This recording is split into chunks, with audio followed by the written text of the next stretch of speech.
It is getting so much smoother for me to transition into that. Good evening, everyone, and welcome to another installment of Smoke and Mirrors, presented by the Sports Hit List by the fans and for the fans. I'm your host, Stephen Polius, alongside Declan Krogman, Greg Polius. Fellas, we're here again on a Smoke and Mirrors Monday. Bless you. Thank you. Yeah. You doing all right? Yeah. You know what it is? Changing the season. My allergies is killing me right now. I see. Well, I'm not excited for allergy season by any means. I get some pretty bad allergies, but I am excited for today. All right. There's been, the last 2 weeks, it's like everything is going on. All right. Every second, if you're on Twitter, if you're not on Twitter, you set up alerts, you're blowing up. All right. Baseball, football, a lot happening.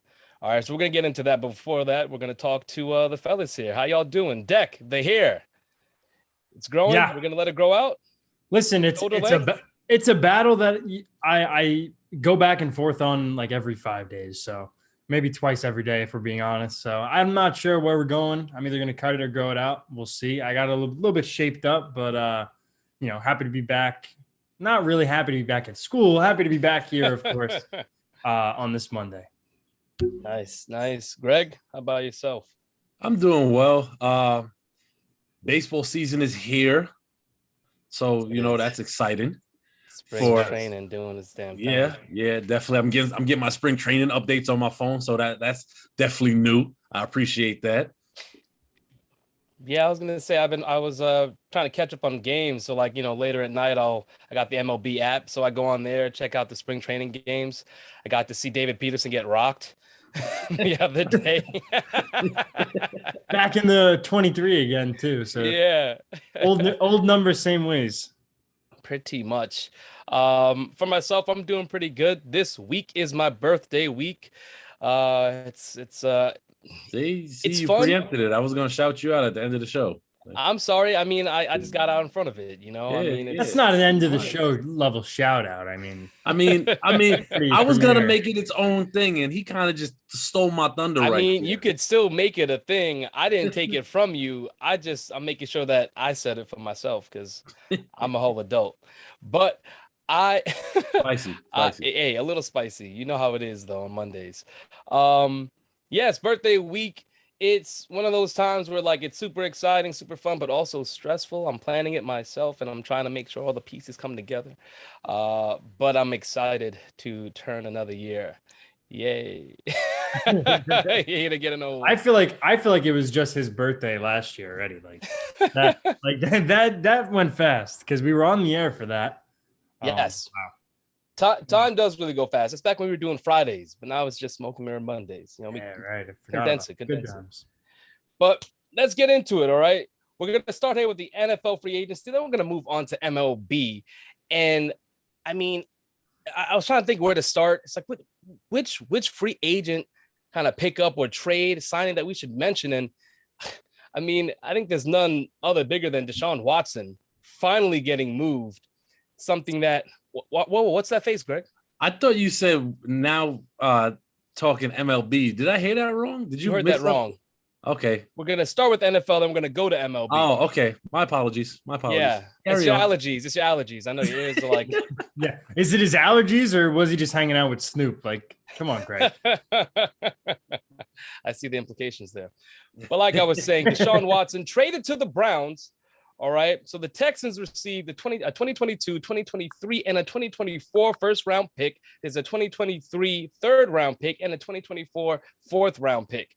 All right. What the Browns got back was Deshaun Watson, of course, and a fifth round pick in fifth round in 2024. It just got updated to a sixth rounder. Really? They pushed it back. Okay. Recently, like within the last hour, I believe. Yeah, fifth, sixth, you maybe get something. Who cares? It's Deshaun freaking Watson that you just picked up for the Browns. Huge for them, especially since that relationship with Baker has been going south for a little while now. And Greg, I'm going to start with you here since, that's your favorite player in the NFL, obviously. But before I get there, I just want to mention this is a Browns team that, necessarily wasn't committed to Baker. There's been frustrations there between the front office and Baker. We saw that all kind of come to a head where the Browns pretty much moved on from Baker, and Baker requested to be traded. Still no interest there as of this moment. But Greg, Baker Mayfield is now not out there in the ether, but he's clearly not going to back up Deshaun Watson. There's some trade value there. What do you make of this trade for the Browns? And kind of give me an indication, where do you think Baker might fall? I mean, this trade immediately puts the Browns in Super Bowl contention, because let's call it what it is. The Browns went for broke.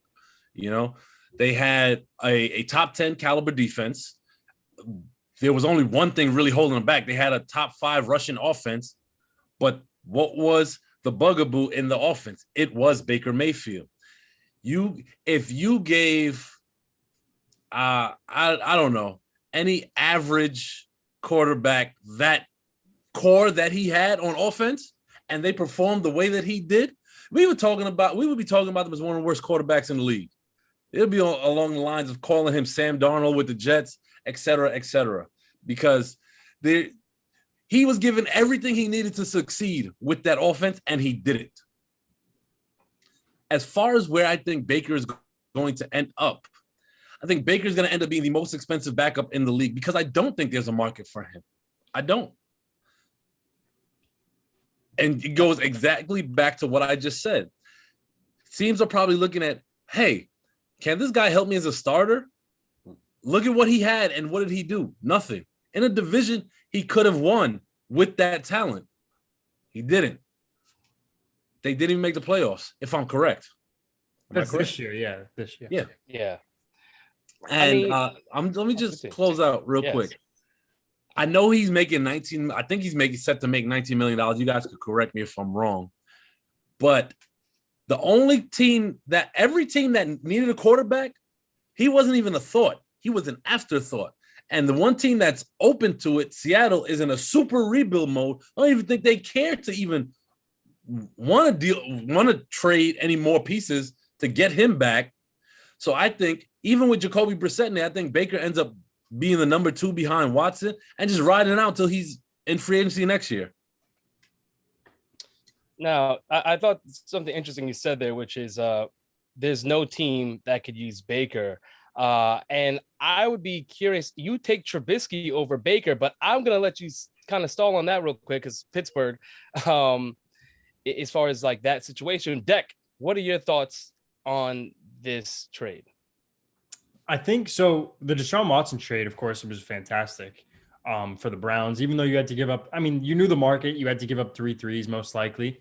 They did that and a little more. They got their guy they needed.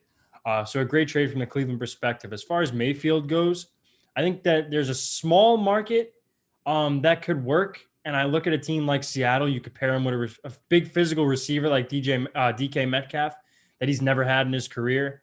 And then another guy like Tyler Lockett that nobody on the Browns in the last 5 years is able to take a top off of defense, go over the top, and be such a nice vertical receiver, deep threat like Tyler Lockett. So I think it would be a good fit. In Seattle, I think that it's a little bit of a different dynamic of that offense that he had in Cleveland.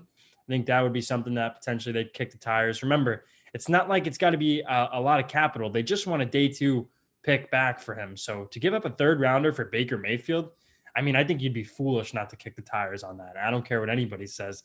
This guy, of course, listen, he's had his hiccups. He's not the best quarterback out there. But at the same time, like, listen, is he worth a shot for a 3rd round pick? Listen, if I'm the Giants, I think he's worth a shot for a 3rd round pick. If I'm Carolina, I might be looking around too.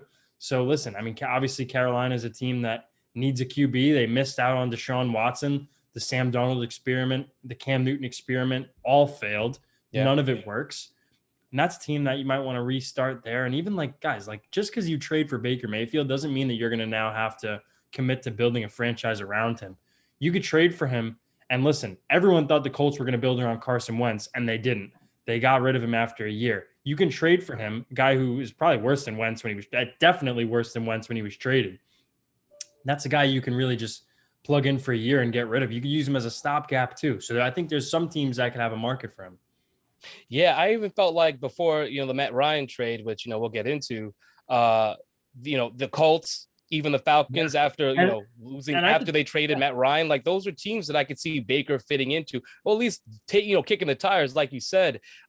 Yes, he's been bad, but there's still that potential there. You have seen flashes from Baker, and if you put the right pieces, not that he didn't have the right pieces, but if you put different pieces that could be right, maybe in a different environment, because we've seen players, get the fresh start, and we see a whole different type of career from that point on.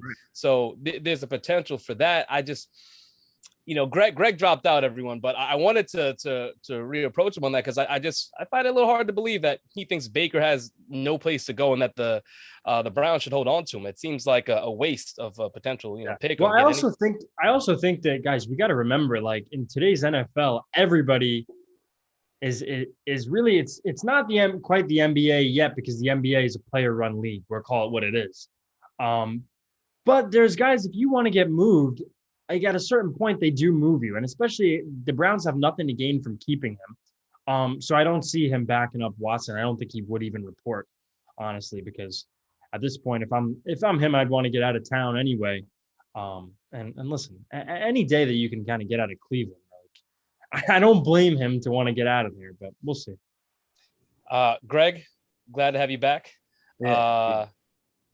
I want you to address this, right? Because we were saying, I brought up, the Trubisky, being better than Baker. You'd rather have a Trubisky over a Baker. But we're even talking about before the trades for Matt Ryan to the Colts, and then Mariota being signed by the Falcons. Could you not see Baker in one of those situations as the better option? Here's the thing.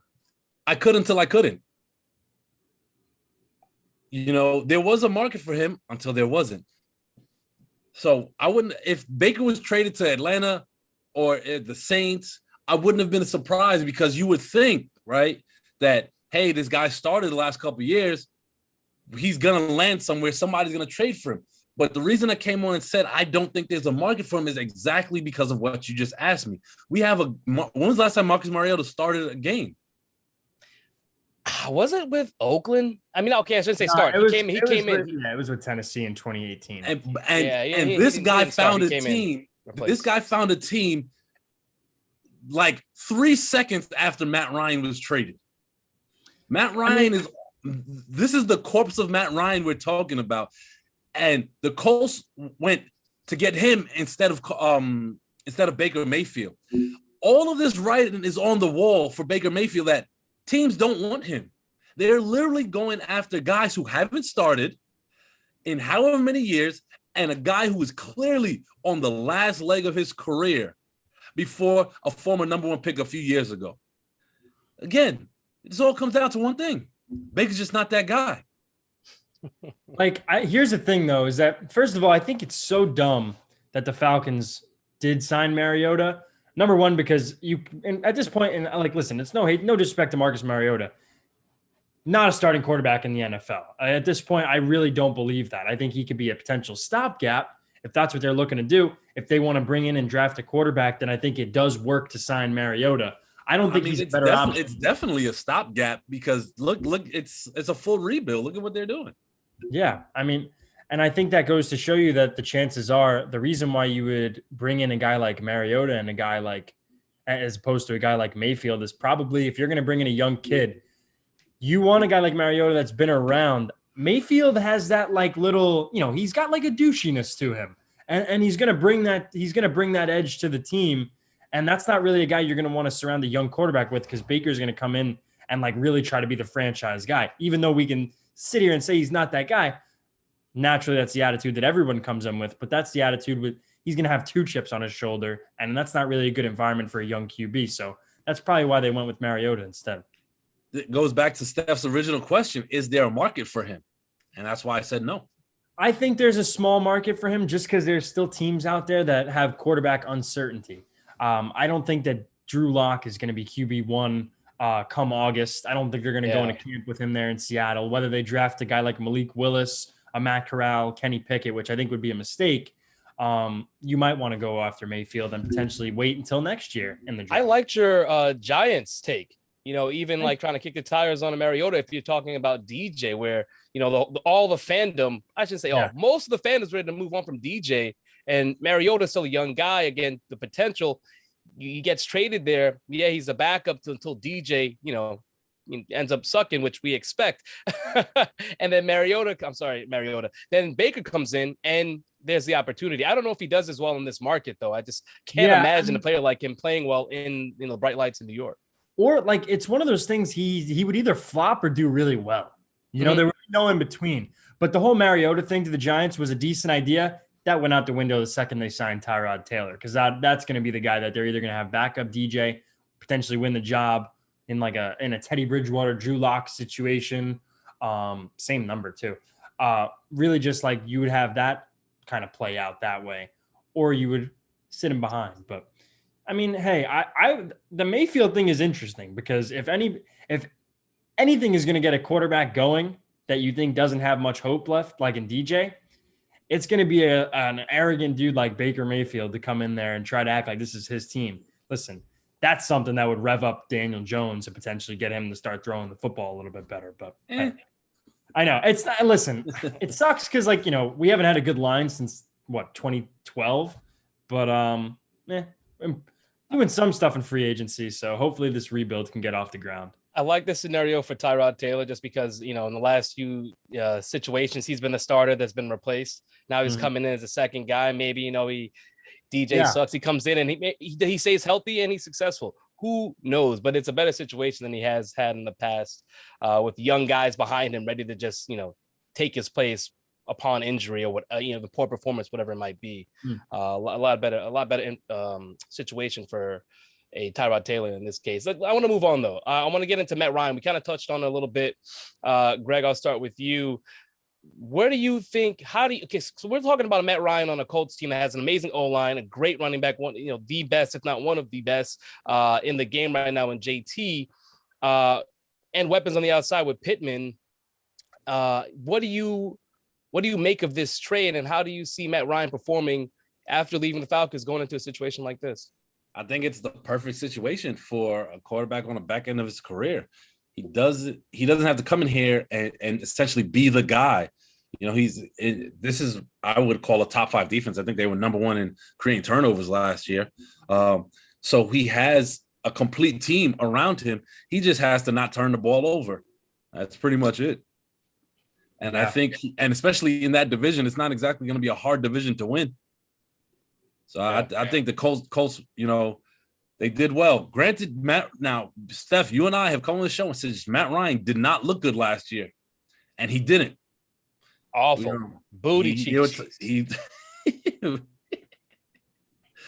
immediately thought of Fleece Johnson. But I think with this particular team, he doesn't have to bear the weight of the offense on his shoulders. So we may see a slightly better Matt Ryan, which is what all they needed him to be, just slightly better than Carson Wentz.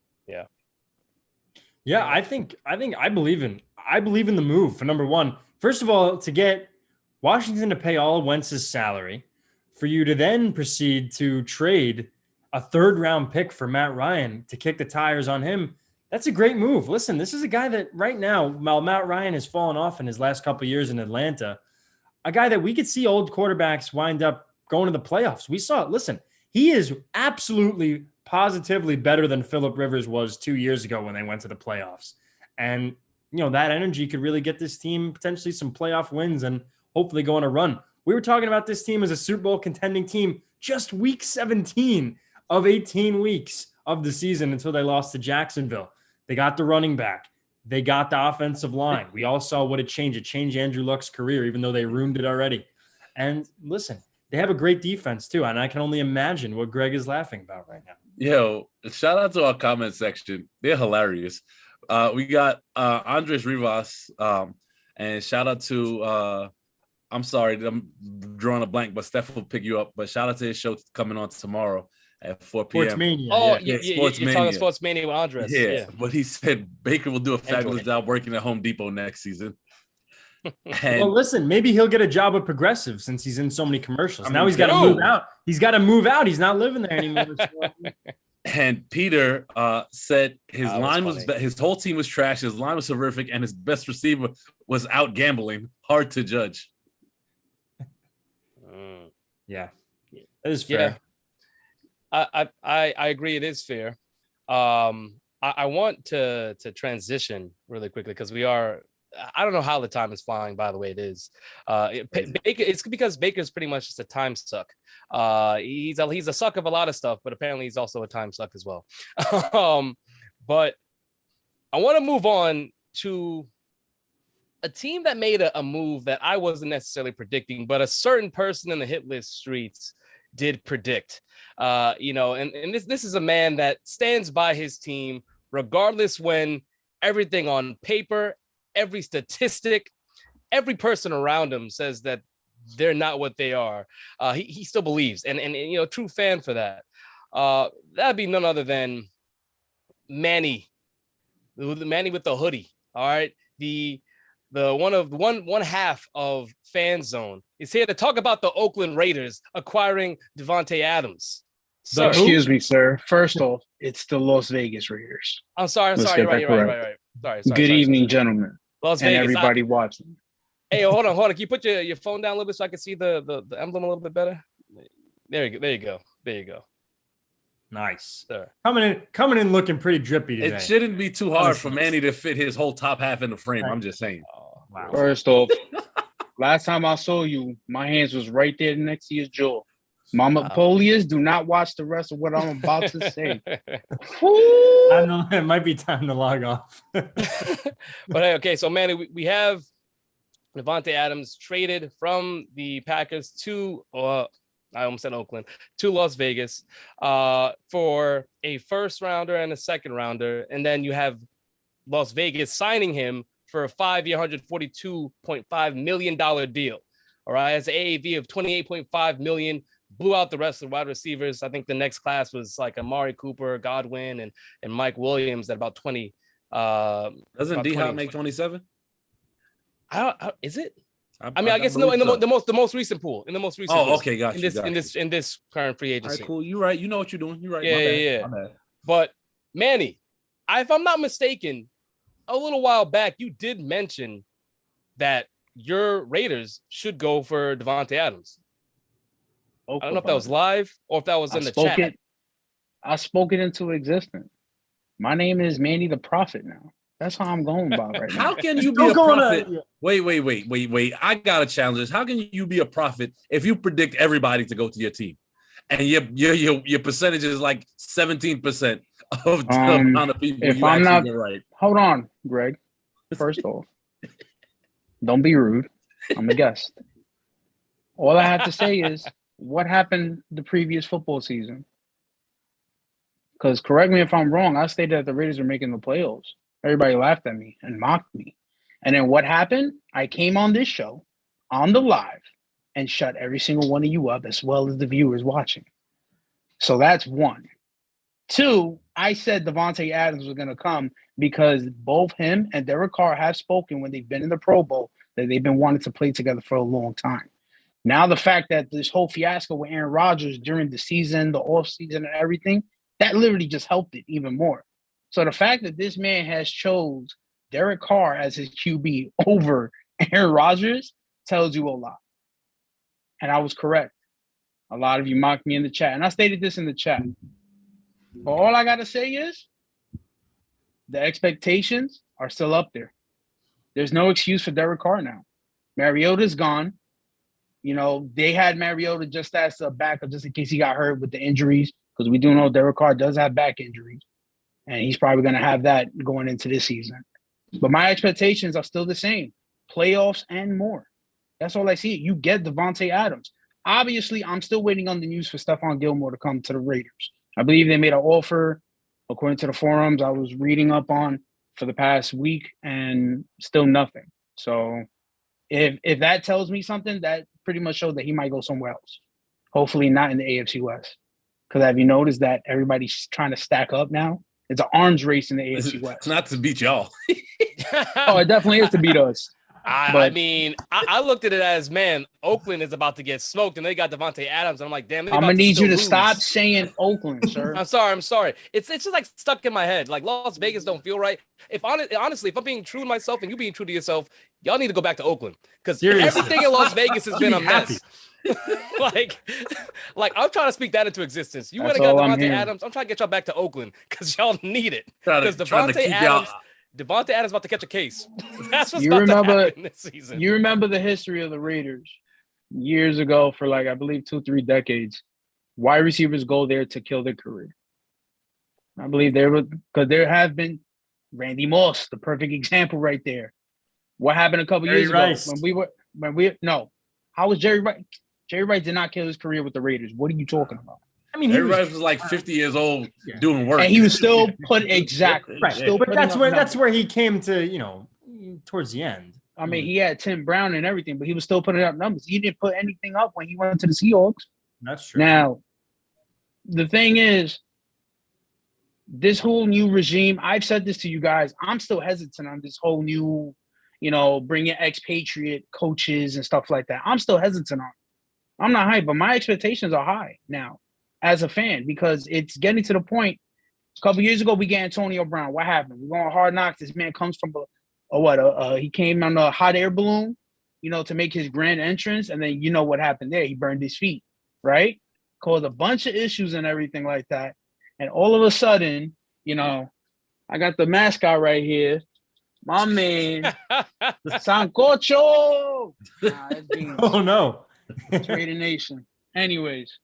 That dog, that cat just ran away from you like he saw your face and first off, he saw your face and you called him a dog. Guess what? I'm calling PETA on you right now. All right? I'm sending PETA to you. PETA. Right? PETA. Okay. Anyways, not to fall off track. It's a new regime. Max Crosby got paid. Love it. Love the fact that he got paid. Well deserved. He was only the one bright spot out of like 2022, 2020 was 2021 you kept saying, Greg? Was probably the worst draft class for the Raiders ever because of all those incidents. That 2020, because that was the year 2020. Oh, it was 2020. Okay. So it was 2020 draft class that was Ruggs and the guy who was it Damon Arnett?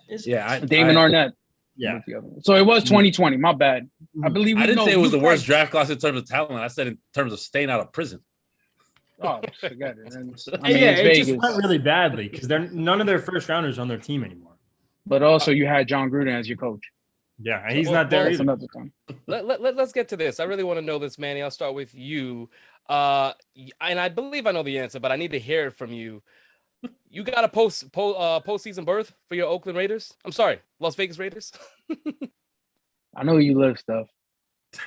I know you know. I don't. I have to ask. I know you know. I know you know. Okay then. And I can hop on the train while you're in the show still. That's cool. Well, it's not gonna change. They're still gonna be in Las Vegas and catching cases. Like I'm trying to help you, bro. That's all I'm saying. I'm just gonna let you know. I'm gonna probably be over there too, and maybe California. I don't know. Anyways, yes, I actually have the Raiders making it to a wild card berth. Greg. No, I do not. No, it's not shocking. I actually am excited to see Carr and Devontae Adams. I am excited, but the fact of the matter is, the whole division got better, and the Raiders have the worst coach. And this is not to say Derek Carr is bad, but he's not better than Justin Herbert, Pat Mahomes, nor Russell Wilson right now. Yeah, I keep forgetting you're a Chargers fan, so there's that. On the low though, Deck. Yeah, I listen. Is it possible? Of course. I don't see it happening just because, one, I think the AFC as a whole is stacked. So to get a wild card berth is going to be very tough considering, I don't know if you noticed, the entire AFC North got pretty good with the exception of the Steelers. Well, actually, the Ravens haven't done anything, but they'll compete. Just these teams all around are on the rise. I think it's a tough division, of course. They are the worst team, worst quarterback, worst coach in the division. That's not to say any of them are bad. Although I don't believe in Josh McDaniels whatsoever. I don't believe in anything he's selling. Exactly. So I agree with you on that part about Josh McDaniels. I think that the whole thing, first of all, it didn't work out in Denver. He bailed out on Indy. And then he hung in the wings so long with Belichick and the Pats until it was really time to kind of just get going. So I just think that he was running from jobs all around.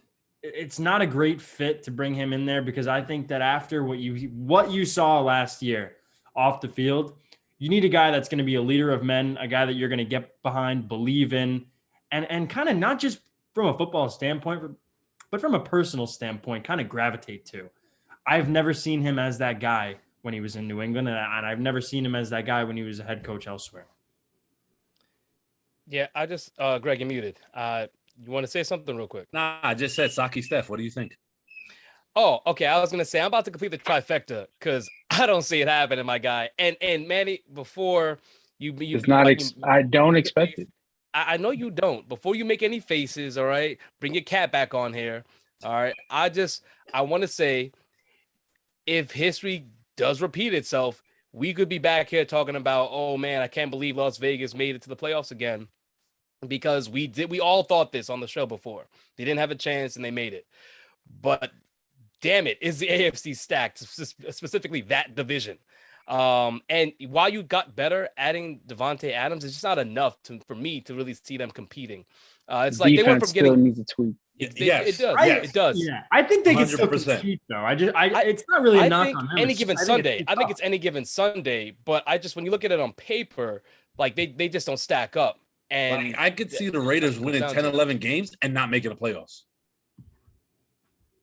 They'll still make it. You know what it is? I was actually talking, shout out to my boy Marco, the only other Raider fan I know, and my boy Papo. We were talking of I might have him on soon. They were bringing up points where it's like it could be similar to what the Chiefs have done, where they were like a high-powered offense and their defense was just mediocre. You just need to put it again, but exactly. Yeah. So that could be something that could happen this year. We have a high-powered offense, but again, Josh Jacobs still needs to stay healthy. It's again, injuries can occur. Wear and tear and all that. It's going to be a long season, but that's just one scenario. Obviously, there's thousands of other scenarios that can occur.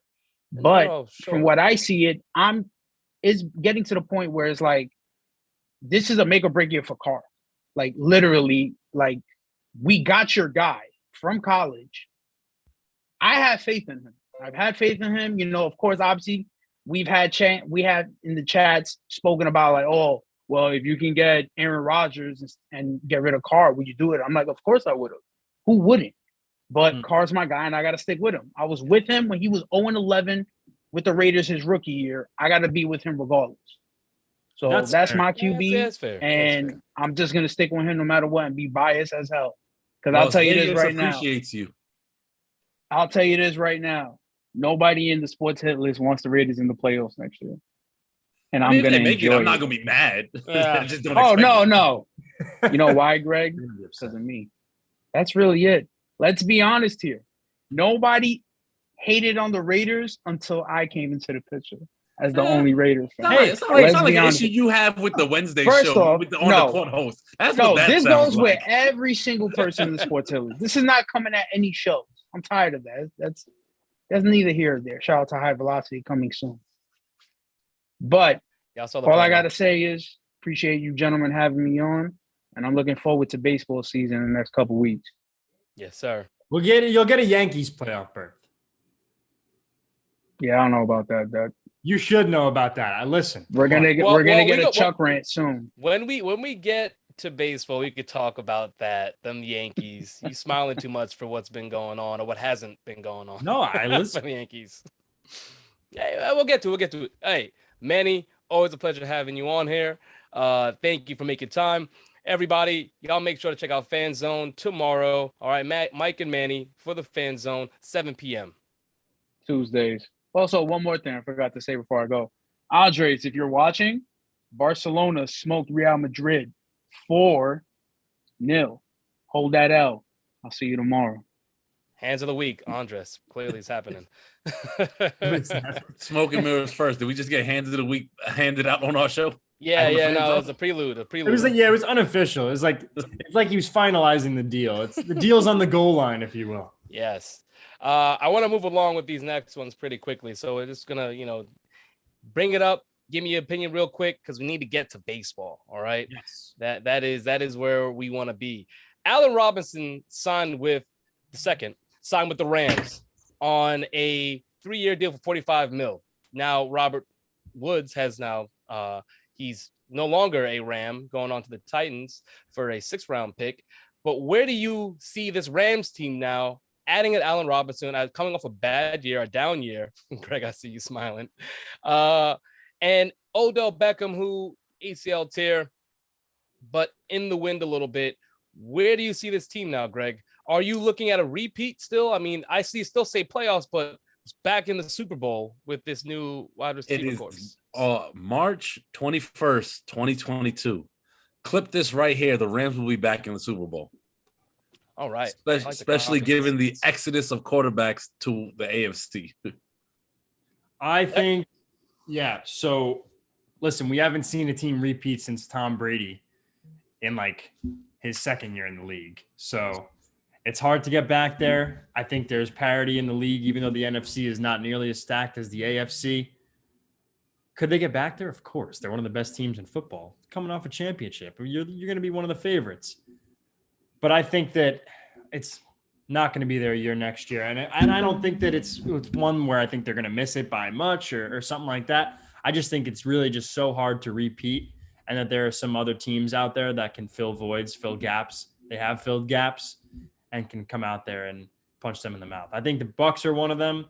I think that there's a decent crop of teams in the NFC that can try to run it with the Rams, but their biggest. I don't think so. Outside of the Bucs, I don't. I mean, the Packers are. I mean, maybe the Niners, but even then, that's even if we don't know who the quarterback is. Yeah, I think it's March, and we'll know a lot more about the shape of this team, obviously in the middle of the year. That's why it's a ridiculously early prediction. But I just think that it's going to be tough to get back, and it was a tough road for them last year. And they had home games throughout the playoffs, with the exception of the Bucs game. Real quick, before you go, Steph, take a sip of that sake one time. I got you. They have now Odell, who coming off an injury, but he's gonna be more accustomed to that offense. And you get back a healthy Cam Akers for an entire year. You think that's the thing, though, is that, listen, I'm not going to sit here and bank on that, because we saw them bring him in kind of half-assed, and they made him their feature back, and they didn't rotate the backs the way they needed to. They can make that mistake. They tried to do it too soon, and they still won in spite of not having the running game. So that's why I think, and the way Stafford restructured his contract, it's going to allow them to sign whoever they need to on the defensive side of the ball. So they let Von Miller go to the Bills. Von Miller's a big loss. They traded Bobby Trees for a bag of peanuts, and then Odell's probably on his way out too, unless they could sign him and make it work. So it's going to be a little bit of a different team. I think Bobby Trees was out because they might re-sign Odell, but that's just me. I mean, maybe. I also think that, a lot of guys to feed without Allen Robinson, Cooper Kupp. But I don't think that's an issue necessarily. They made it work. Van Jefferson, they can make it work. I think, if anything, financially, I don't know that they will. Oh, financially, I was going to say, okay, because, Odell's not signed yet. Robert Woods is gone. Yeah, Van Jefferson, that's there still. And that's a person that we've seen be productive, not so much in the Super Bowl, which we all kind of assume was because of the birth of his child. But they have a stacked wide receiver corps. And I'm not going as far as you, Greg. I'm not going to sip that Kool-Aid and say that they're going back. That's that blue raspberry Kool-Aid. That was my favorite flavor, though. But yeah, no, I'm not going that far. I for sure see them still competing. Their postseason berth for sure. And I see them making noise. I'm curious to see how Allen Robinson bounces back. Yes, he has a way better quarterback now and is a much better situation than when he was in Chicago. But it's still, what have you done for me lately? And he hasn't done much lately. So we shall see. Before we move on to baseball, Greg, this is mostly directed at you. I got a question for you because it impacts our fantasy team. What do you make of Cordero Patterson being re-signed by the Falcons? I actually think the fact that Mariota is a quarterback, I think it will benefit him because he is that dual threat quarterback. And I would hope that this signing leads to making him the bell cow, kind of like how the Niners use Deebo Samuels. And I think they struggled to find out how they wanted to use him last year, but seeing the way the Niners used Deebo Samuel gave the league a blueprint to use these kind of dual threat running back wide receiver guys. So I'm hoping that he gets 20 to 25 touches a game through the air and on the ground for our fantasy team. I like it. Deck, what are your thoughts on that? I mean, it's unfortunate because a guy like that is such a Swiss Army knife that I would love to see him in a championship caliber offense, especially preferably in the AFC. I think there's a lot of teams that could use him. Cough, cough, the Bills. I mean, come on. That would have looked really nice. Yeah. Your other favorite team? Exactly. I like my pseudo team, I guess, since all my friends are, we got to drag you to Bills Mafia this year. And I think they want me to jump through some tables. I'm like, we got to see. We're going to see a video of Deck. For sure, I'll do it. TikTok. I'll do it. I'll absolutely do it. Don't let it be like -5 degrees. That's when I draw the line. I'll do -5. Only. Yeah, that's where I had to draw. I mean, -25. Ryan Fitzpatrick will still be shirtless in the 300 sets. Yeah. I mean, no. I'm sorry. That's a no. No. 0 degrees, 10 degrees, 12, 15. No. 20 degrees is still a no. -5. I still think Rick wins at the end of the day. He gets to go to beautiful Hard Rock Stadium. And if God forbid the weather is anything abnormally different than 75 and sunny, they'll make the place practically indoors. So he wins. And he's got season tickets. So listen, a lot more fun to have season tickets in Miami than some of these cold weather places. That's for sure. Real quick, we need to make a trip to a tailgate when the Jets play the Dolphins. I hope it's a night game after that video that Rick shared about how the Dolphins get down with the DJs. Yeah, I mean we need to be in there heavy with our Jets gear, and KJ can go hang out with Rick. Well, he has his Dolphins jersey, so he can definitely join in. I was gonna say, as far as this re-signing, Paris is gonna be 31. All right, I don't necessarily see them using him as a Swiss Army knife as often. I mean, we saw towards the end of the season, they pretty much removed him from that role, and that was to keep him healthy, I'm assuming. But I think he was more useful in that wide receiver role than he was in the running back. I don't believe they're bringing back Mike Davis, but I'm hopeful that he can take that kind of load, right? Take that kind of workload of being the horse and being the head of that running back room and leading the Falcons to some more, positive yardage and better games. I just don't know if that's possible at his age and if they are going to, push him that far. Maybe they do in the beginning of the season. We start to see wear and tear. That's where I kind of see it going. They might see some wear and tear on him early on in his age 31 season. I'm happy that he did as well as he did this past season, but for my fantasy team, I'm a little worried because we have to re-sign him, right? He's a free agent technically in our league, but have to re-sign him just off the potential. But I am afraid that the touches go down, and he will need those touches in order to be a significant part of the offense in my mind. Catches might go up.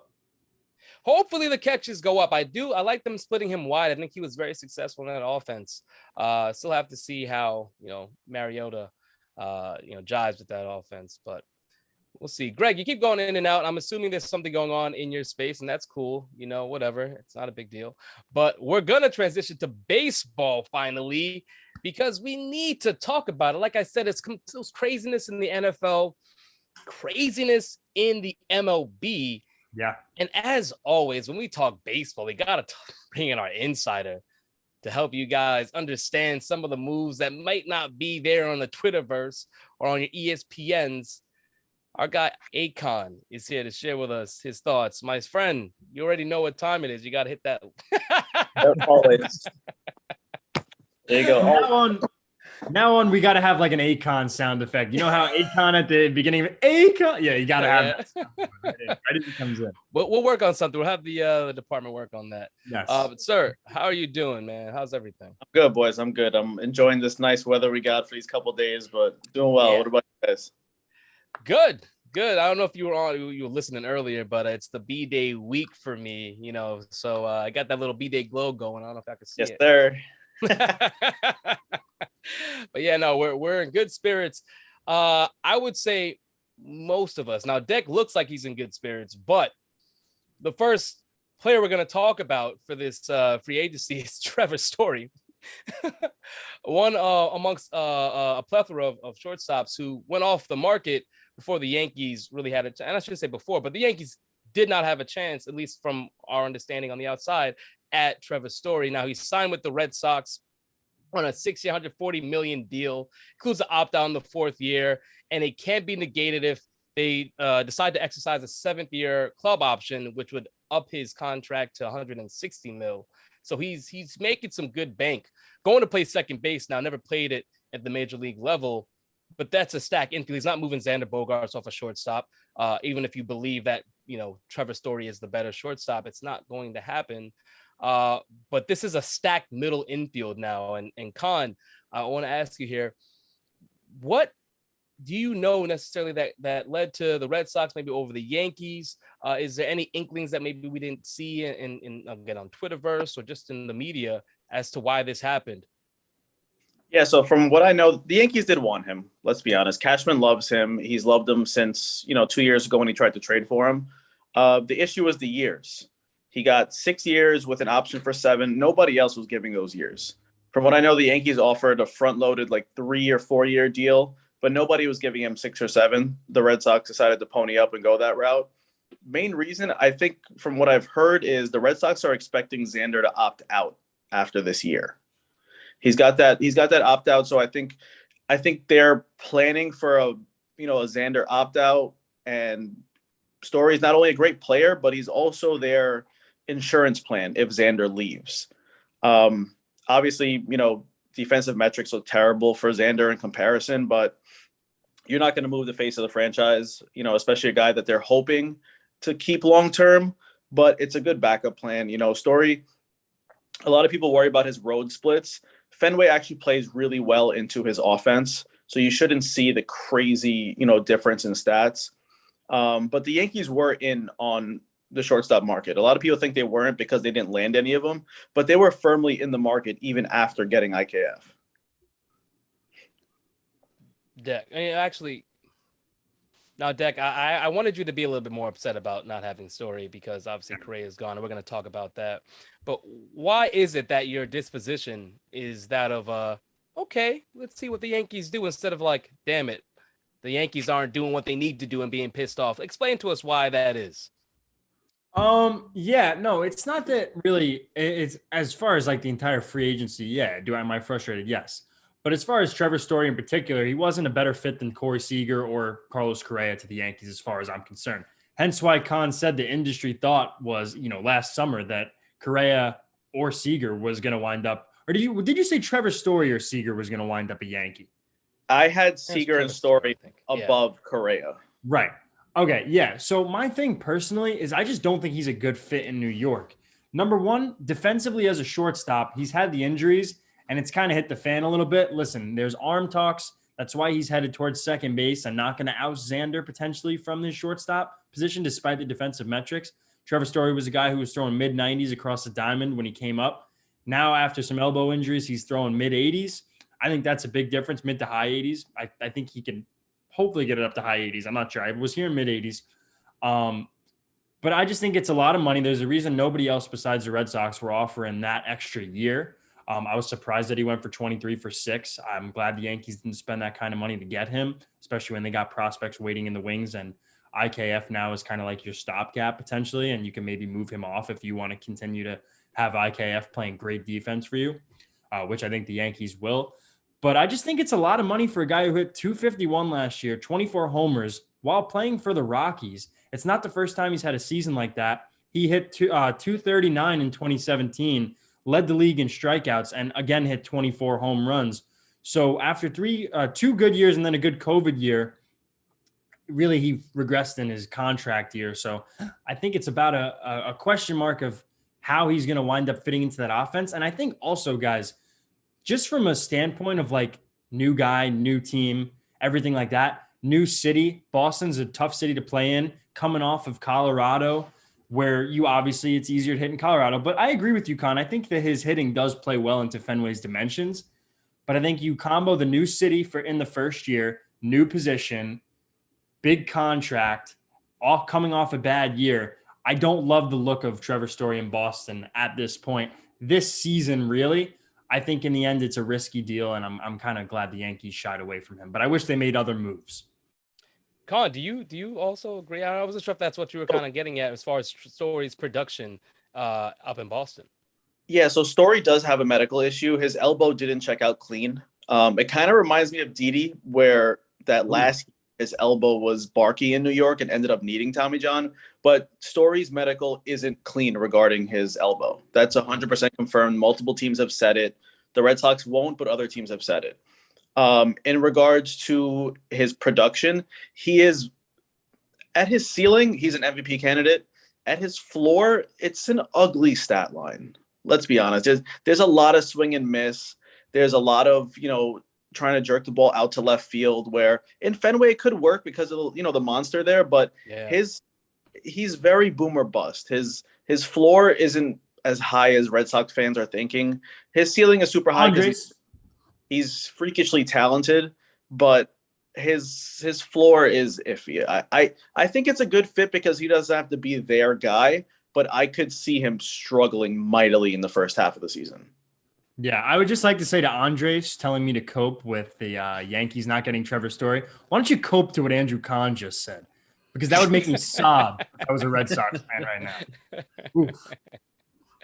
Feels bad.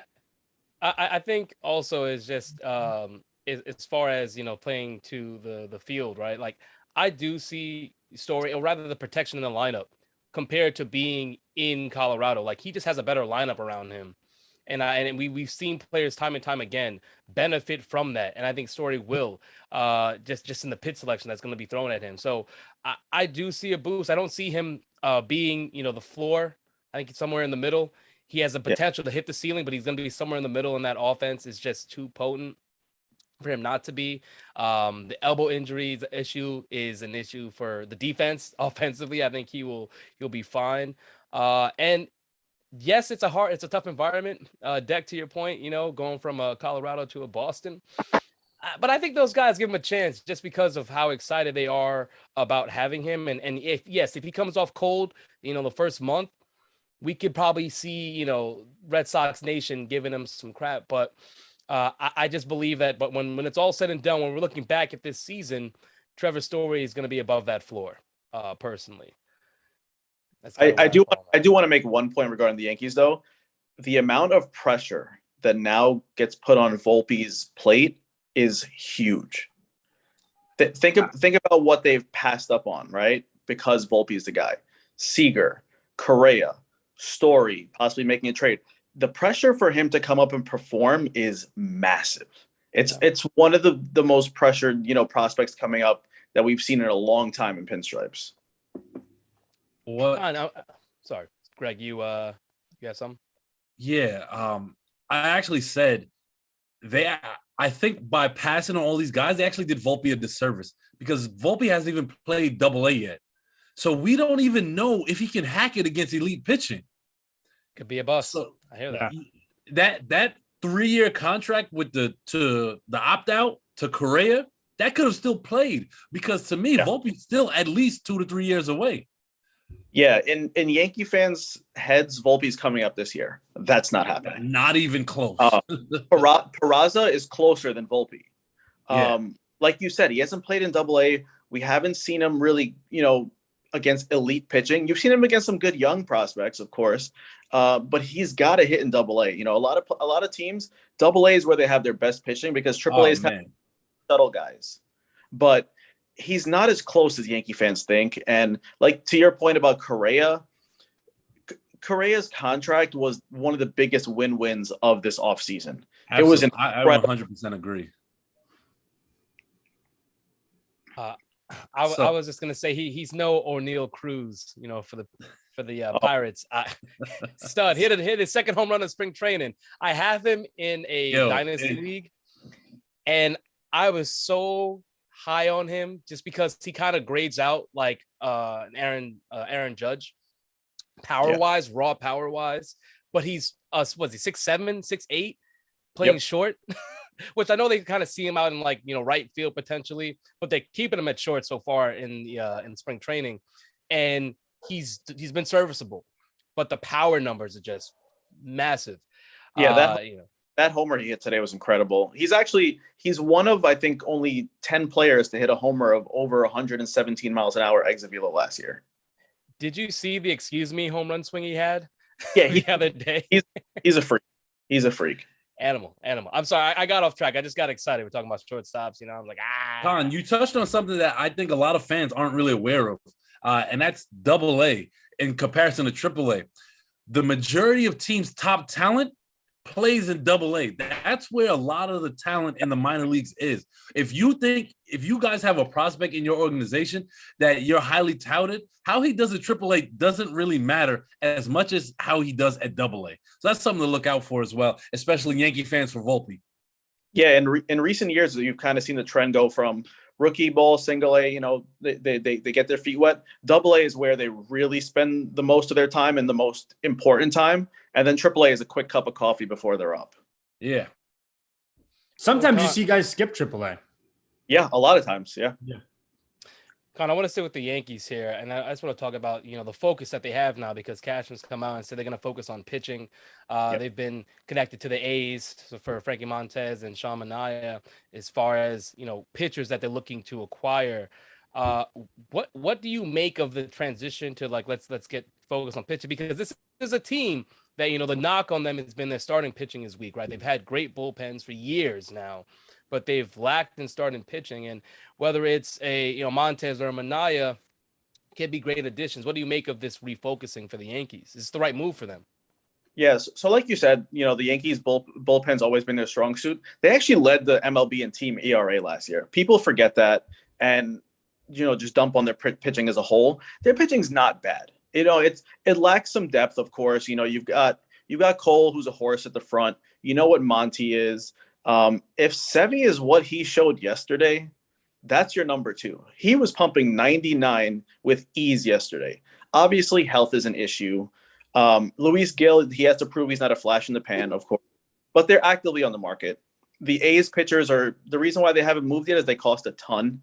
They're looking for better than what they got from the Mets for Bassett, which is one top 5 prospect, 10 to 15 range. So in most systems, you're probably giving 2 top 10 guys. Montez probably costs a little more than Mania. He showed a little bit more despite, the PED situation, but Mania's had a couple injuries. And one of the big reasons that they haven't moved him yet is the Cardinals are heavy in the pitching market after losing Flaherty and Alex Reyes. The Twins are still very heavy in the pitching market as well. I know the Royals were looking at the Oakland guys, and Seattle made a call, but it's going to be tough to sell them on, same division trades. There's always a same division tax. But, I don't think the A's are in a super rush to move them. They obviously want to move them before the season starts, but they have a ton of leverage right now. The Yankees are trying to make moves to keep up with the rest of the division. You've got other teams, out west, specifically in the NL West, who are trying to make moves, but the cost is high. If I'm the Yankees, specifically if I'm Cashman, he's done a really good job of finding those number 4, number 5 types who kind of pitch to a number 3 level, the Nestor Cortez types who pitched out of this world last year. Obviously, you're not expecting that again. If I'm them, I would have given a flyer to Zach Greinke on a 1 year, whatever he wanted. I would have taken that flyer. But I would focus, if I'm them, on a number 3/4 type. Get someone with a ceiling of a 3, but could be an innings eater in the 4 or 5 slot. Because the market is a little dry right now.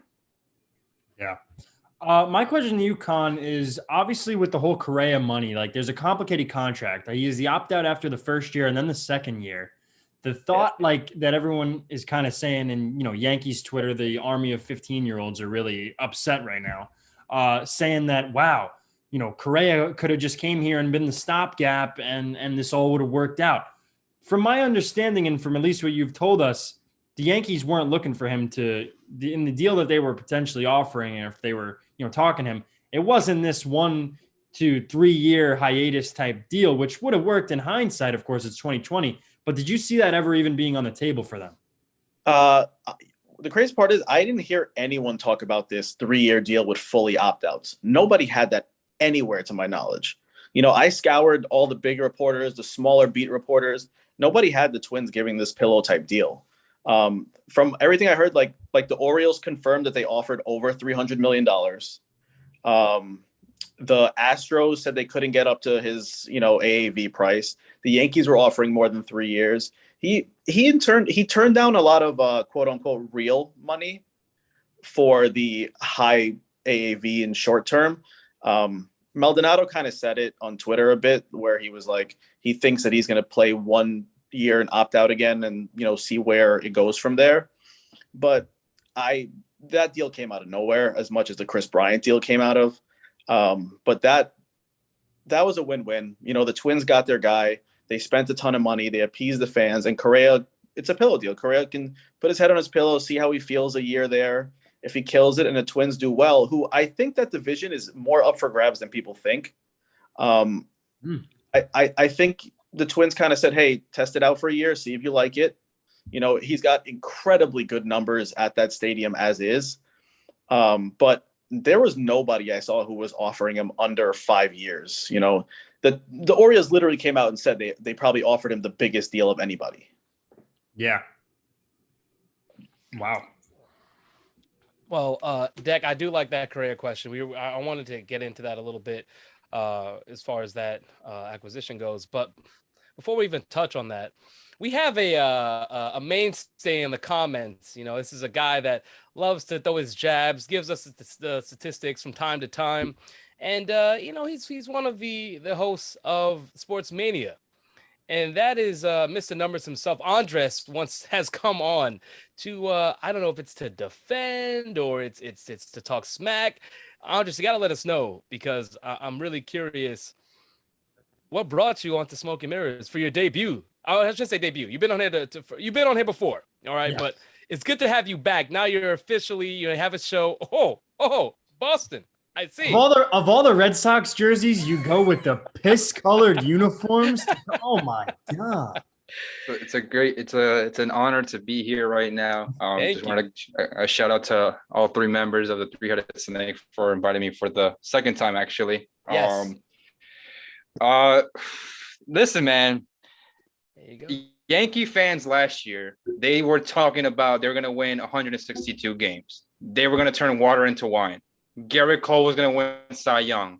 And they went from winning the World Series to being a wild card team, number 1.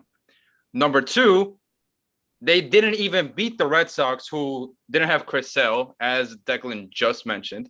So why are we talking about Trevor Story not being a fine acquisition for the Red Sox? That's number 2. Number 3, Christian Arroyo was our second baseman in the ALCS last year, and we still took them to 6 games. But I do have a question for Mr. Can, if you guys allow it.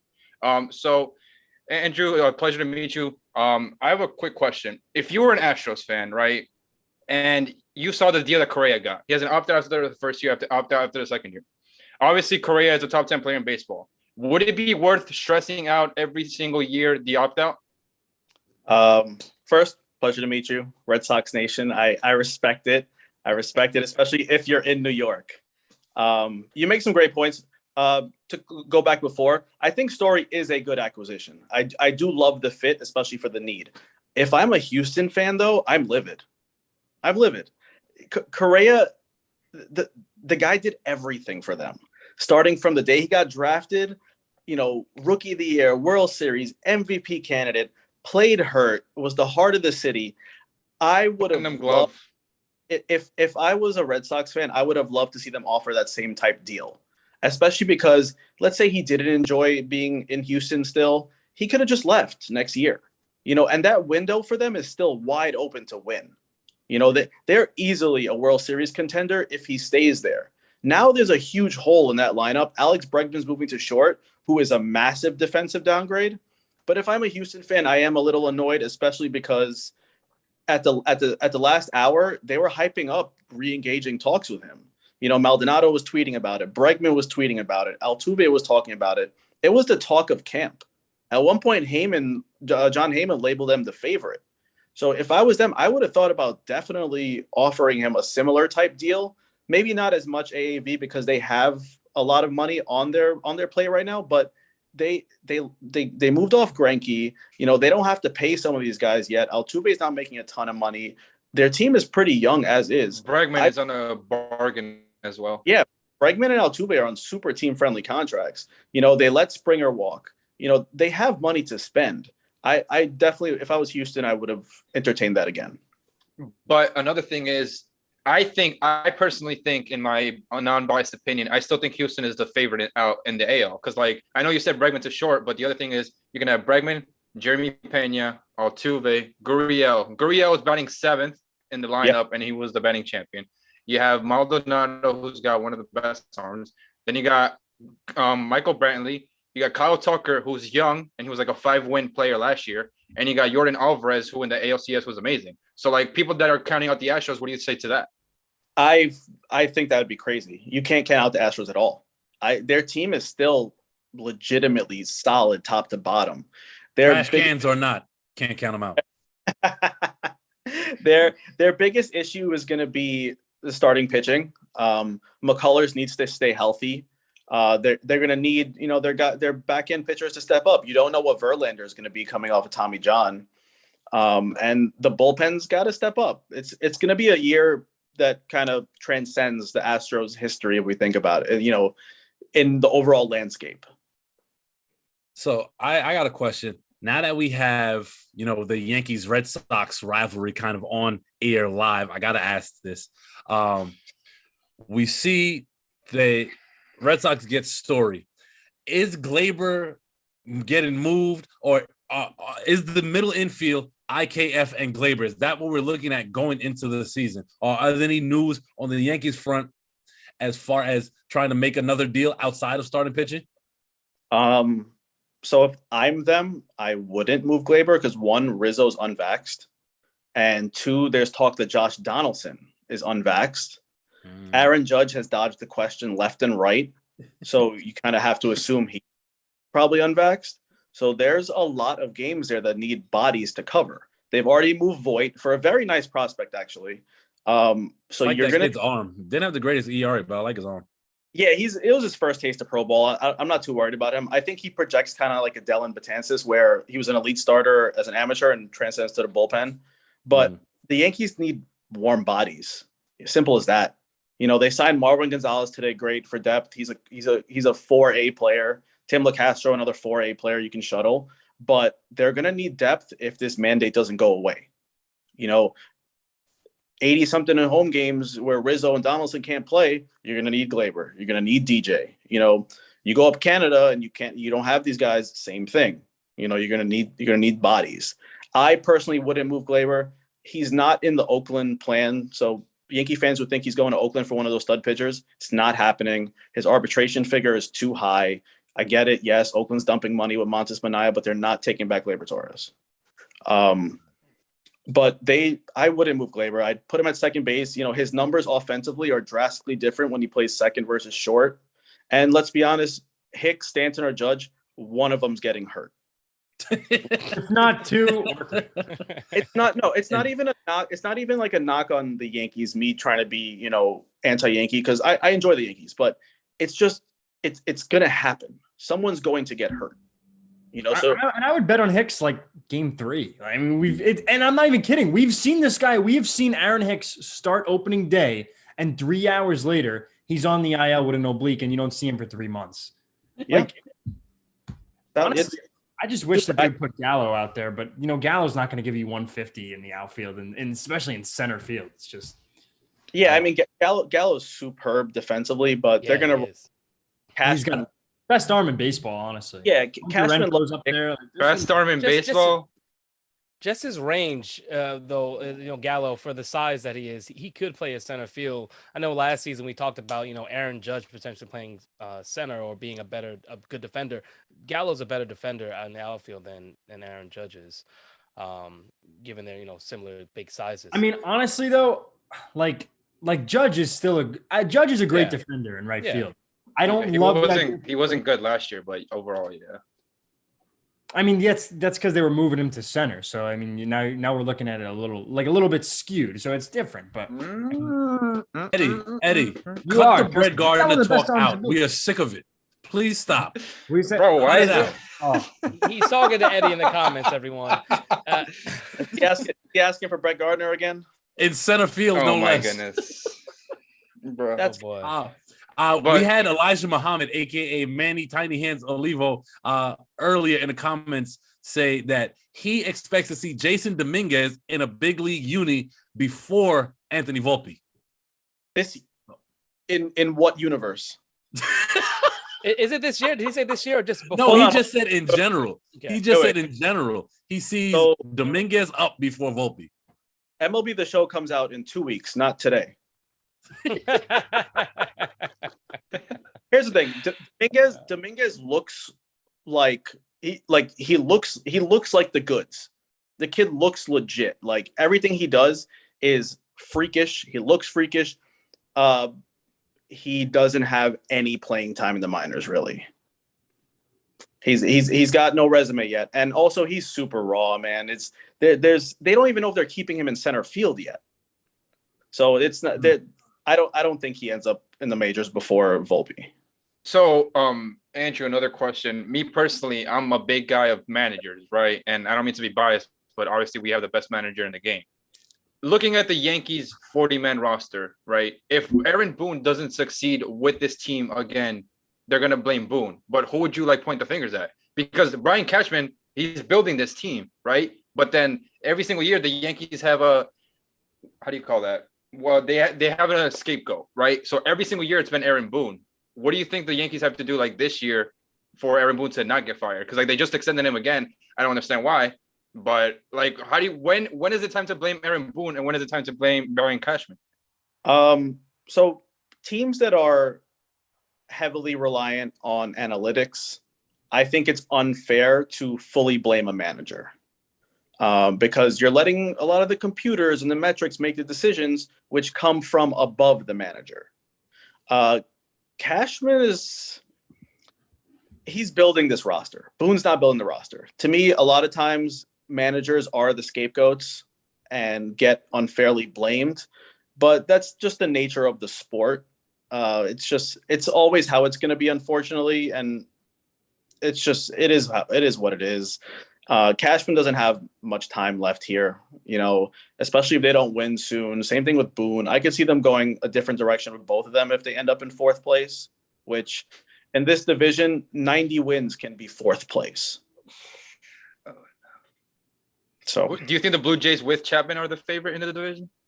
Yeah. The Blue Jays are the prohibitive favorite. Their pitching is insane also. Nate Pearson. They lost to Cy Young, and their pitching is still crazy. He shouldn't have won Cy Young, but they lost. Should have won Cy Young.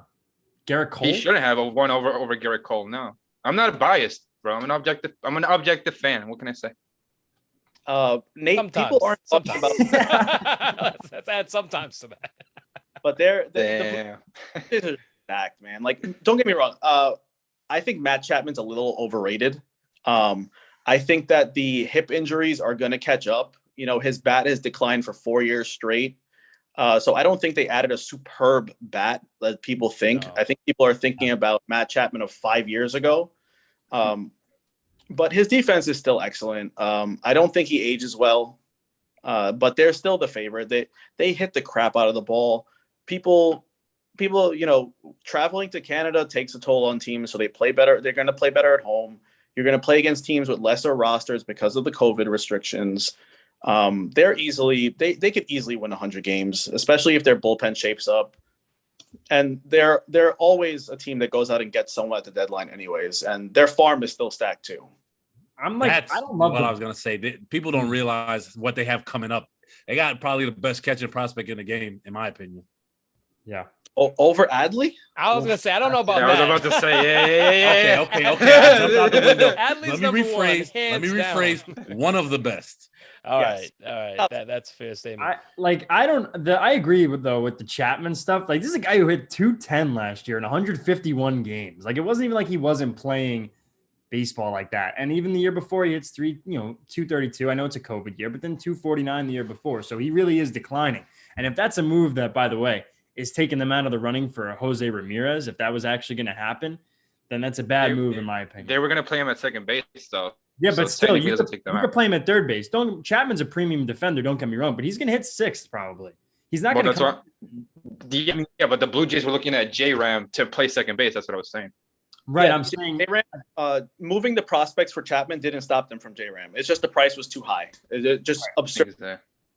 Was so good, but like you said, like if Chapman ends up needing hip surgery, like people think he does, that's a fall off the cliff type of injury. Ask A-Rod and Chase Utley. Yep. I mean, A-Rod won a World Series. Hold on, Deck. I just won Andres, a World Series. Andres, I want to thank you for coming on.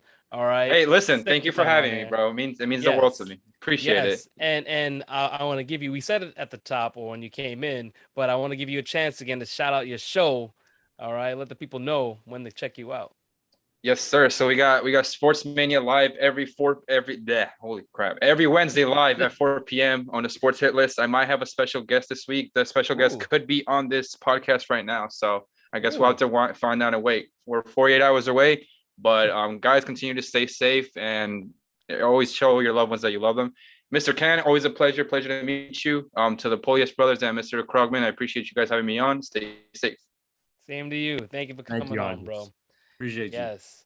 I appreciate that. All right. So we ran over. It happens sometimes, especially when we have Khan on. I mean, bro, you drop the gems, you got the good energy. Like, it's hard not to want to extend and talk about. You got non-baseball fans in the comments talking about we need more Khan on. Akon and Young Jesus.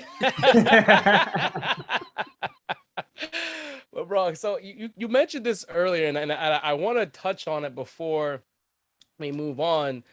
But we have Chris Bryant, who was dangled at the trade deadline. We were looking at it as, okay, well, Chris Bryant is gonna go to a competitor, right? There it is. Now that should be an Akon feature right there. Yeah, it hasn't happened in a couple of weeks. It sounded good though. Did it sound good? Am I back? So, I mean, you're back. I came the closest I've ever came to rapping on air, so I'm glad I didn't. But, I thought about it. I was just saying that we had Chris Bryant. Think he's gonna go to a competitor, and he doesn't. Ends up at the Rockies. On a $182 million deal. Was it 7 years? And so I mean, I look at that move, right? This is a guy that still has a lot left in the tank, can become a very productive player for a competitive team, but he decides to settle in Colorado. What do you make of this move? One for the Rockies and also for Chris Bryant. Any kind of insight into why he decided that Colorado was the home for him? I mean, Mike Hampton loved the school districts, so. But the industry knew that the Rockies were going after him hard. What nobody knew was that he would go there. Like, that blew my mind. That I guess, like, they let Story walk. They paid $50 million to let Arenado walk. I'm surprised that he didn't reach out to any of those guys and say, hey, what's going on here? Because the Rockies have been a dumpster fire. They hired a couple guys this offseason and fired them within a month in their front office. Their owner is a bit of a dummy, if we're being honest. But their new GM, apparently, from everything I've heard, their new GM knows his stuff, and he's very sociable and player-friendly. So it kind of makes sense that he was able to woo him to Colorado. That contract was a great contract for Bryant. And it's going to age well because it's Colorado and his stats are going to go up. But it's like I was telling, I think I said it to Greg, but I feel like it's a rinse and repeat for Colorado where they sign a stud. He's going to bang 35, 40 homers. They're going to shop him at the deadline, possibly move him to retool somehow. But then today they go and give Ryan McMahon another 6-year extension.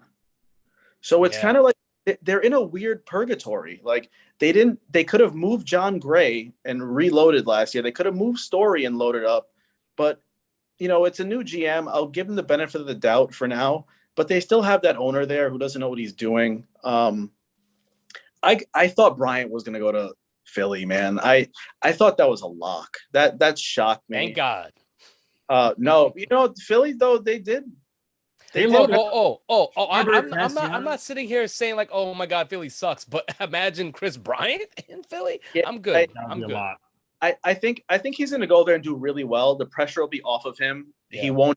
This is a guy also who people don't realize had some social anxiety disorder issues. He's had some mental health stuff that was on the low. So maybe he didn't want the big stage. Maybe he wanted to stay kind of out west and in obscurity, to be honest. Yeah. But the Rockies aren't that close. They're guys in there. They have some studs in the farm, but they don't have pitching. It's the problem. But I don't. Their GM is kind of making these moves that are keeping them in purgatory. I feel like. I think this was give him a ton of money, let him sell tickets, get people's butts in the seats, sell merch, sell jerseys, and if he likes it, he likes it. Great. If not, he's going to have these inflated stats where they can trade him. You're not excited about Riley Pint coming back to the Rockies after his year hiatus? Kid throws 100+. I'm just saying, he might have his head right. He didn't have it before, but I do think that something you brought up, the social anxiety. I think that's important as far as his decision. But this is also a player, 30 years old. So if he sticks his contract out, 37, he could still get a decent deal when he's finished, depending on how he plays out in these years. DH kind of status at that age, but he has a ring already, right? And we have seen this, in other sports where like I won already. I got the ultimate goal for the sport that I love. I played my whole life. Why not just get the bag? And that's how I kind of looked at this. I don't have anything else to prove to anyone. I won in Chicago. Let me just get the money, be in an environment I want to be in, because, Colorado is an amazing place to live. And really, when it comes to Colorado, I agree with you kind of in and out where they could have, made bank on some of the players that they had and chose not to. But here they are spending like they're trying to be competitive, and they're clearly not really set up for that. But I do believe that for Brian, it made sense to me because there's nothing for him to prove necessarily if he's in that mindset. And hearing about the mental health issues, I could kind of see that. Yeah, no, I completely agree. The guy's got a Rookie of the Year. He's got an MVP. He's got arguably one of the biggest rings in the last 25 years in sports history, especially MLB.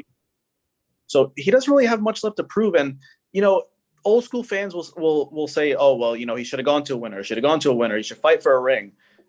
That's becoming less and less important to these guys nowadays once they've gotten that first ring.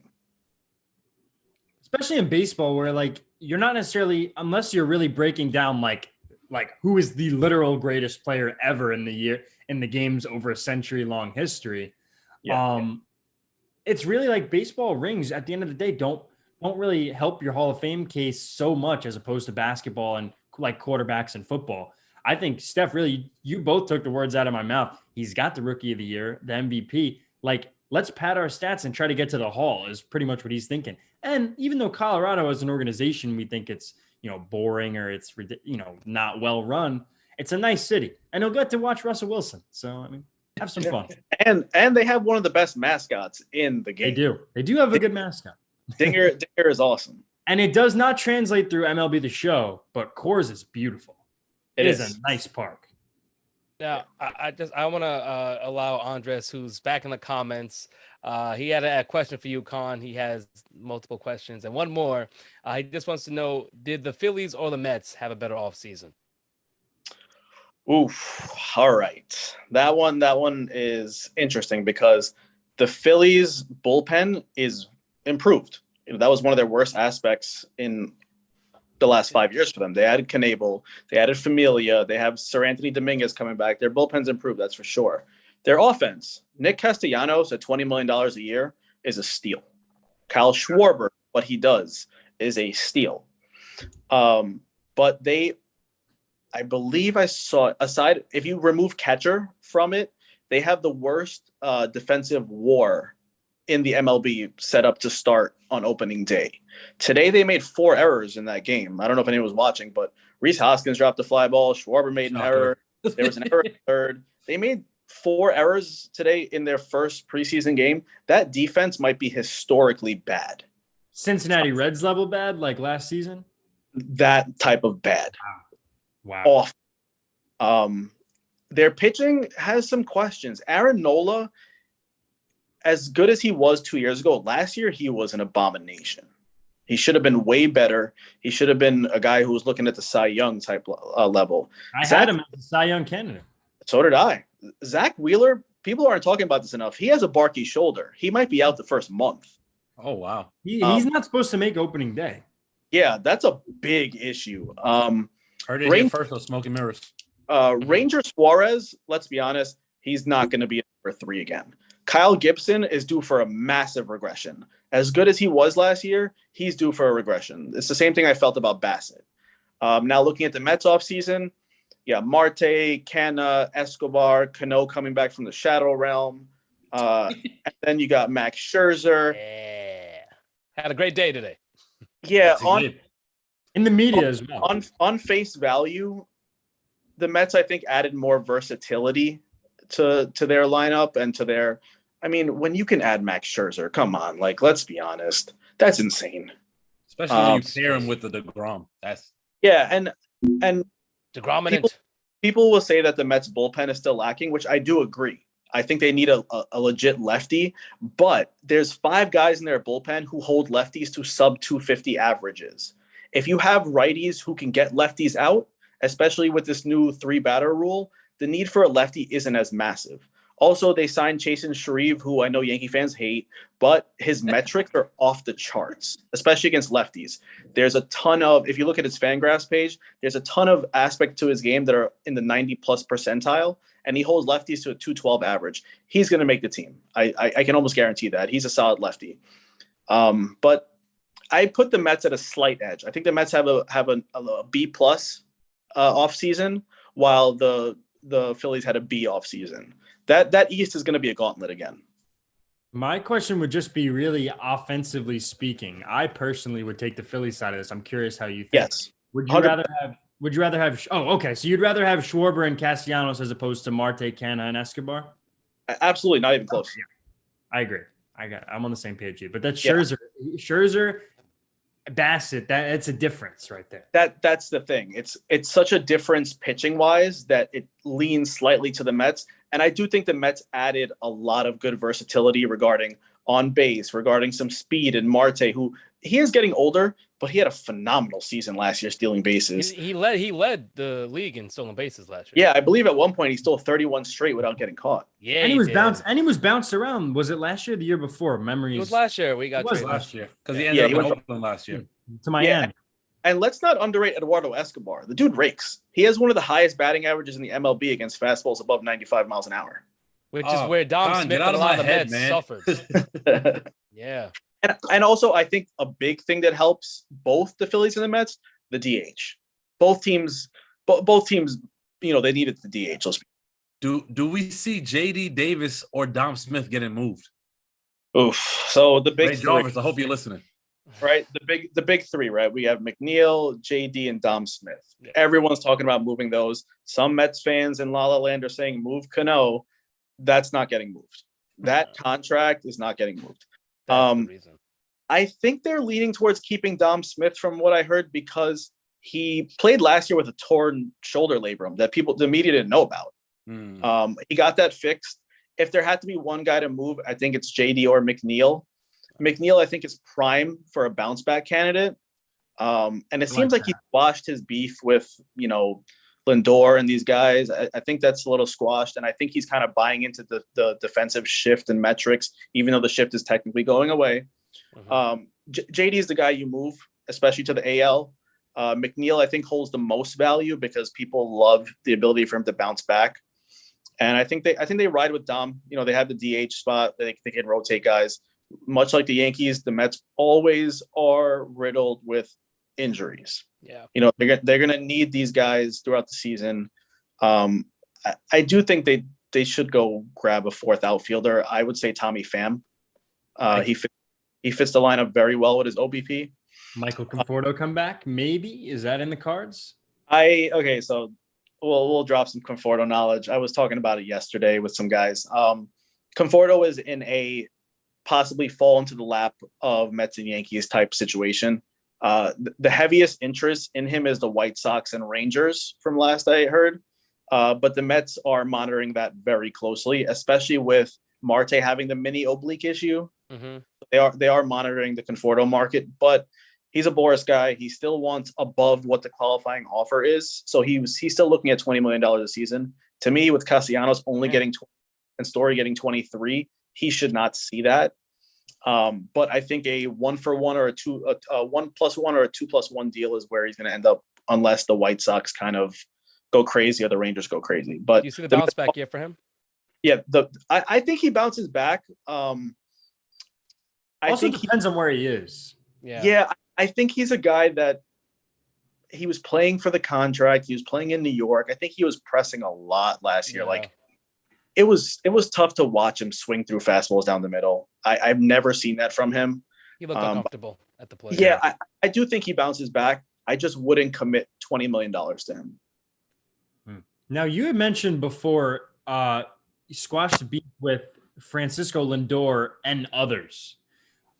I did hear from someone at SNY that punches were actually thrown in the whole McNeil Lindor incident. Are you potentially dropping information that there was another fight? Or was no. It was so there were punches thrown. Yes. From what I heard and from what I know from someone who was in the clubhouse at the time, there was a certain player being grabbed by the neck and held against the wall. But from everything that I've read and seen and heard, McNeil is buying into the defensive shifts finally and the defensive metrics. That was the issue last year. He wasn't, the Mets were top 5 in most shifted teams in the MLB, and he wasn't having it. They were literally telling him to shift, and he was saying no, and he wasn't moving. And that was the issue that Lindor was having, that Lindor wasn't a big shift guy, but he was listening to his coaches. And there was a botched double play that could have been made that was a result of him McNeil not being in position. So from heard, and I do think that's the Buck Showalter effect coming into play here. It seems like Showalter and Sandy and Cohen kind of said, "Hey, dude, you're gonna have to buy in or you're gonna have to get out." And it seems like everything looks to be calm in the waters for now. Wow. I'd be tight too if you're not buying into the shift, you're struggling at the plate, and when the metrics are saying this guy has a tendency to hit it here, you're not there, you're messing up our defense. I'd press you too, especially when I'm the new face of the franchise, and I'm buying in even though I don't like it. You could follow suit yourself. Even though Lindor was struggling at that point too, offensively, he was still buying it. Absolutely. And guys, he was buying into Luis Rojas. Like, he was buying in. I mean, come on. Yeah, I think if your metrics and if your coaches are telling you, man, like, take 3 steps over or 2 steps back, you're doing it. Like, I don't call me old school, but this is just how it is. It's like your third base coach giving you signs. Like, come on. Yeah, Con wouldn't get away with that on the Pirates. Greg and Steph wouldn't get away with that on the A's or the Twins. I wouldn't get away with it. It wouldn't be a outing or a Smoke and Mirrors Monday with Con on if Deck did not bring up the Pirates. Dude, I'm so excited. We are around the corner. I mean, we're getting so close. In regards to the Pirates, I'm actually running the show now. What? So you're making. Wait. I'm gonna go to gallery for that. Say what? Yeah. Pirate man. What? Wow! Congratulations! Congrats! Seriously, I mean, first of all, well deserved. Second of all, are the Pirates going to come out with MLB Marathon sponsor patches over the logo this year? Oh man, no. TBD, We're TBD. status quo. We still got the gang back together for the most part. A couple Nice. of the known veteran faces are no longer with us. We wish them the best. You know, we love those guys, but it's gonna be the con show with some help from some other guys. All right. Oh, Interesting how that goes. Best of luck. No, Yeah. you guys. You guys. I look forward to playing you guys this year. We'll be seeing you this year. We're with the Oh, Twins.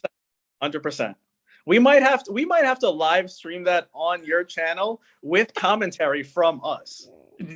That'll be hilarious. Listen, I'll say want this: we're all. I think I'm playing the Sun Devils, so it's a different division, I believe. So I obviously, Greg and Steph. I'm gonna miss playing you guys. I don't know. Who knows what the schedule looks like? I wound up playing We wound up playing the Pirates last year anyway. Every year. It all winds up hopefully working out. But I'll say this: Pirates Twins game. You guys are mic'd up. Put me and Carl on the call. All right, let's go. Carl, Hey, I don't know if you watch it, but you need to be there for this one. I'll be mic'd up behind the dish if you want. I like Greg and Steph. No, I like to talk a little smack behind the dish. Oh yeah, he does. Chop it up. I think man, it's gonna be fun. I know Carl has the mics too. Carl, we gotta set this up. We really do. We really do, though. Yeah. My first at bat in men's league, I started off as a PO before I wound up being one of the starting outfielders at the end of the year. But my first at bat, Con was behind the dish. And I'll never forget, first pitch, high fastball, I took it. This dude out of nowhere chucks this ball to first, right? And it was like maybe someone could have got the tag down type thing. This dude just takes his mask off. Completely yells the F-bomb. I turned back to him. I'm like, yo, dude, that was a huge, bro. Like that was insane. He's like, thanks, man. That was my first interaction, I think. Fun fact. I've thrown out Greg multiple times trying to steal. Okay, hold on. That's not hard to believe at all. Hey, throw out Greg. He lost a step or two. Greg can move. No, Greg can move, man. Greg can move. He's a locomotive, bro. It takes a little while for him to get up. In his prime, I give it to him. But if you got Greg post prime, it ain't the same speed. It just takes a little time for him to get up. That's all. That's all I'm saying. That's why when he steals, I don't get out the crouch. It's just from the knee. Wow. Okay, I see what we're doing. Now we're Next definitely time he'll throw it have to left. get Kanye B when I'm on the mound. I see what we're starting here. We need to be mic'd up. I love playing you guys, man. You guys can ball, man. You guys are where it's at. We need to definitely be mic'd up. I love talking in center field. Not everybody hears me, but I love to. I do. I listen. I've heard you yell insults to Greg at first base while Everybody I was on third base. Right?